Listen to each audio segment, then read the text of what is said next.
কি হয়েছে? কে কে যেন ডিম মারলো। হ্যাঁ হ্যাঁ হ্যাঁ, কে বললো? কে করছে কামটা? আচ্ছা চলো, তুমি আমার সাথে উপরে আসো তো। তোকে বললাম টাকলা চাচার মাথায় মারতে, তুই কাকে মার? নিশানার আগের মতন ঠিক জায়গা বরাবর লাগে না। এই নাও তোমার রুম। হ্যাঁ, আর উনি তোমার নতুন টিচার। আসসালামু আলাইকুম ভাইয়া। ওয়ালাইকুম সালাম। কে হাওয়াটা কে রে? আমার নতুন টিচার। যা চাটা ধোঁয়ায় ঠান্ডা হয়ে যাবে তো না হলে। জানো সমস্যা, হিসাব বিজ্ঞানের বইটা খোলো। রিয়া, তোর টিচারকে জিজ্ঞেস কর চা বানিয়ে দিব কিনা। না না, আমি চা খাই না। আপনি চা খান? চা কে না খায়? তাহলে আমাদের বাসায় খান না যে? আপনাদের বাসায় চা একটু বেশি ঝাল হয় তাই। আমার কি মনে হয় জানেন, আপনার চায়ে কেউ মরিচ মিশিয়ে দেয়। আমার না তাই মনে হয়। কি হতে পারে? আমার মনে হয় প্রথম দিন যে আমার মাথায় ডিম মেরেছিল সেই মানুষটাই এই কাজটা করে। এই যে আমি আপনার সাথে এত দুষ্টামি করি, আপনি কখনো আমার উপর রাগ করেন না কেন? কারণ আপনার এই দুষ্টামিটা আমার ভালো লাগে। প্রেমে পড়ে যাচ্ছেন না তো আবার? মোটেই না। অর্ণব সাহেবকে তো কেমন লাগে? ভালোই তো। আমি বাসায় যাবো। ওই লোকটার সাথে তোর কি? রাস্তায় আমার সাথে দেখাতে একসাথে একসাথে যাচ্ছেন। ভুলে গেছিস 2 দিন বাদে যে তোর বিয়ে? চল আমার সাথে। দেখেন তো চোখে কি যেন পড়ছে, চোখে কি যেন পড়ছে, দেখেন তো। কিছুই তো দেখতে পাচ্ছি না। কিছু দেখেন না? না। কিছুই দেখেন না? দেখি আবারও।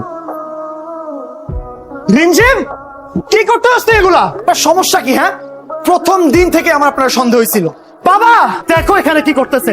রাস্তা থেকে লম্পট ঘরে এনে জায়গা দিছো তাই না তোমরা? হ্যাঁ, উনি টিচার। তুমি কাল সকালে সবাই ঘুম থেকে ওঠার আগে তোমার সবকিছু নিয়ে এই বাড়ি ছেড়ে দিবে।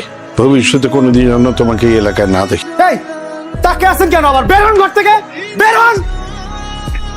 তোমরা কারে জায়গা দিছো তোমাদের কোনো আইডিয়া নাই আব্বা।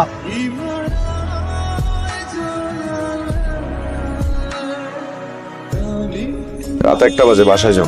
আমার আপনার সাথে কিছু কথা আছে। আপনি কি আমাকে ভালোবাসেন? দেখো, আমি তোমাকে কখনো ওই চোখে দেখি নাই। কিন্তু আমি তো তোমাকে ভালোবেসে ফেলেছি। রিমঝিম, রিমঝিম, এটা ঠিক হচ্ছে না। চলো বাবা পালিয়ে যাই। রিমঝিম প্লিজ। কাল ভোর 6টায় স্টেশনে আমি তোমার জন্য অপেক্ষা করব।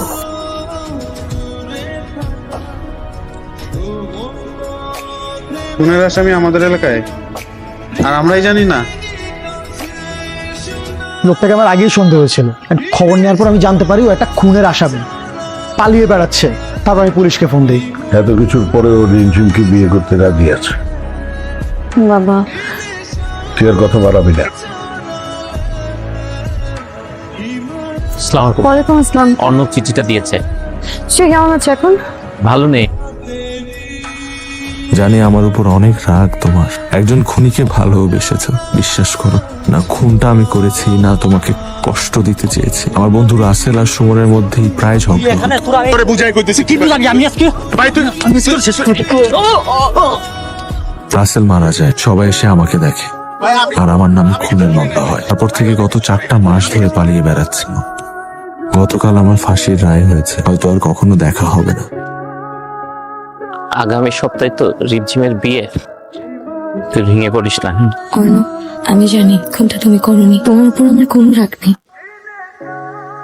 দোয়া করি ভালো থেকো। এই চিঠিটা রিমঝিমকে দিবে, বলবে অর্ণব পাঠিয়েছে, ঠিক আছে?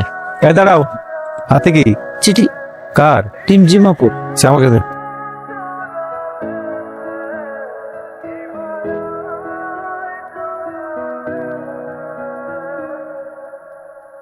যেতে হলে কিন্তু আমার সাথে সব সম্পর্ক শেষ করে যেতে হবে তোমার। এমনিতে ওই বাড়িতে আমার দম বন্ধ হয়ে আসছে। তুমি তো গায়ে হাত তুলে রাখতে পারবে না আমাকে। তোমার মতন ছোট লোকের থেকে এর থেকে বেশি কিছু আশা করা যায় না। সেদিনের পর ঢাকায় আমার বান্ধবীর কাছে চলে আসি। 2 বছর পর ডিভোর্স লেটার পাঠায়।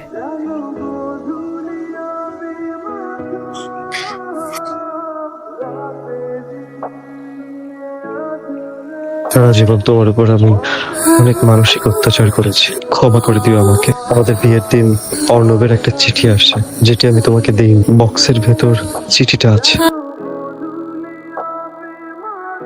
রিমঝিম, আজ সন্ধ্যায় জেলা সাহেব এসে আমাকে জানায় আর যে বন্ধুটি সরাসরি খুনের সাথে জড়িত ছিল সে পুলিশের হাতে ধরা পড়েছে। যেদিন তুমি আমাকে জড়িয়ে ধরে বলেছিলে তুমি আমাকে ভালোবাসো, সেদিন খুব করে বলতে ইচ্ছে হচ্ছিল আমিও তোমাকে ভালোবাসি। যেদিন প্রথম দেখেছি তারপর থেকে যতবার দেখেছি, জীবনের এই মুহূর্তে এসে তোমাকে পাবার যে ক্ষীণ আশা।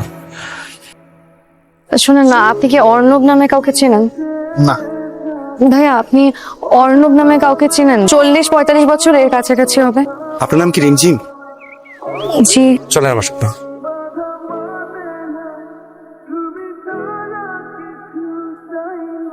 এই যে-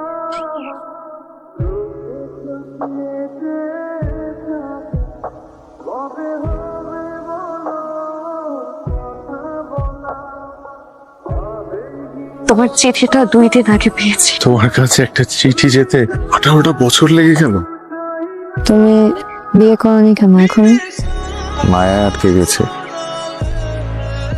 একজনের মায়াবী চোখ আর হাসিতে জীবন যে কখন আটকে গেল টেরই পেলাম না। ক্ষণিকের এই জীবনে তোমাকে যে দ্বিতীয়বার ফিরে পাবো কোনোদিন আশা করিনি। বাকিটা জীবন একসাথে কাটাতে পারিনি। এতগুলো বাচ্চার মা হতে পারবে তো? তুমি পাশে থাকলে আমি সব পারবো।